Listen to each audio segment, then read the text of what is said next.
అందరికీ నమస్కారం అండి. ఈ రోజు నుండే దక్షిణాయన పుణ్యకాలం ప్రారంభం సందర్భంగా ఈ దక్షిణాయనం యొక్క ప్రాముఖ్యత గురించి తెలుసుకుందాము. సూర్య గమనం ఆధారంగా మన ఋషులు కాలాన్ని 2 భాగాలుగా విభజించారు. భూమధ్య రేఖకు ఉత్తర దిశగా సూర్యుడు కనిపిస్తే ఉత్తరాయణమని, దక్షిణంగా సంచరిస్తున్నప్పుడు దక్షిణాయనమని అంటారు.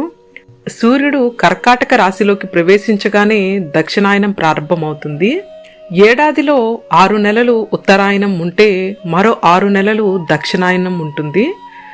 దక్షిణాయాన్ని పుణ్యకాలమని ఎందుకు అంటారంటే ఈ 4 నెలల కాలంలో చేసే ఈ కొద్దిపాటి సత్కార్యమైన పూజలైన విశేషమైన పుణ్యఫలాన్ని అందిస్తుంది కాబట్టి ఈ కాలాన్ని దక్షిణాయన పుణ్యకాలమని అంటారు.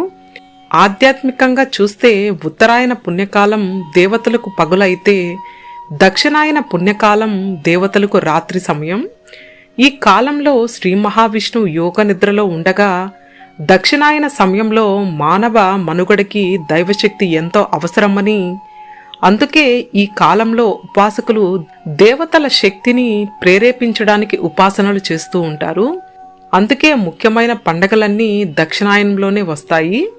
శ్రీహరి ఆషాఢ శుద్ధ ఏకాదశి రోజున యోగ నిద్రలోకి వెళ్ళి కార్తీక శుద్ధ ఏకాదశి నాడు నిద్రలేస్తారు.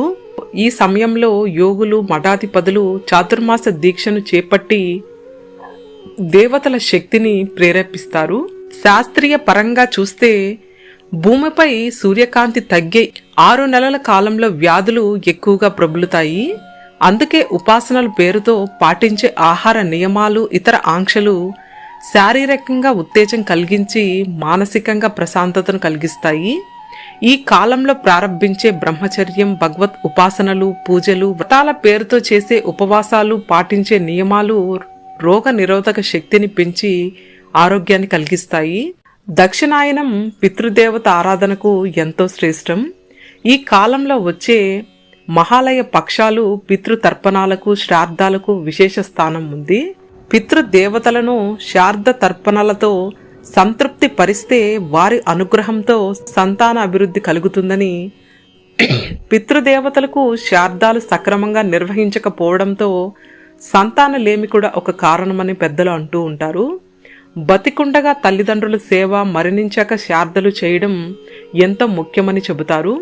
పితృ రుణం తీర్చుకోవడానికి అది ఒకటే మార్గమని కూడా అంటారు. దక్షిణాయనంలో కుటుంబ సౌఖ్యం, వంశాభివృద్ధి కోసం, ఐశ్వర్యం కోసం తప్పకుండా ఇవి పాటించాలని అంటారు. దక్షిణాయనం జరిగే 6 నెలల కాలం సూర్యోదయానికి ముందే లేచి పవిత్ర నదుల్లో స్నానాలు ఆచరించి సంధ్యా వందనాలు, పిండ ప్రదానాలు, పితృతర్పణాలు వంటివి చేయడం వల్ల జన్మాంతర పాపకర్మాలు తొలగి వంశాభివృద్ధి కలుగుతుందని, సాత్విక ఆహారం తీసుకుంటే మరీ మంచిదని అంటారు. అన్నదానం, తిలదానం, వస్త్రదానం ఎంతో శ్రేష్టమని, దక్షిణాయనంలో గోదానం చేస్తే విష్ణులోక ప్రాప్తి కలుగుతుందని శాస్త్రవచనం. దక్షిణాయనంలో ప్రతిరోజు తులసితో విష్ణు పూజ, విష్ణు సహస్రనామ పారాయణం ఐశ్వర్యాన్ని, కుటుంబ సౌఖ్యాన్ని ఇస్తాయి. సూర్య ఆరాధన, ఆదిత్య హృదయ పారాయణం నిరంతరం చేస్తే శరీరానికి ఆరోగ్యం, మనసుకు ప్రశాంతత కలిగిస్తాయని అంటారు. ఈ రోజు నుంచి దక్షిణాయనం ప్రారంభం కనుక దక్షిణాయనంలో శాస్త్రాలు, పెద్దలు చెప్పిన విధంగా ధర్మకార్యాలను చేసి ఆయుర ఆరోగ్యాలు, ఐశ్వర్యాలను పొంది ఆ భగవంతుడి కృప మన అందరి మీద ఉండాలని కోరుకుందాము. ఓం నమో నారాయణాయ. గోవింద హరి గోవింద.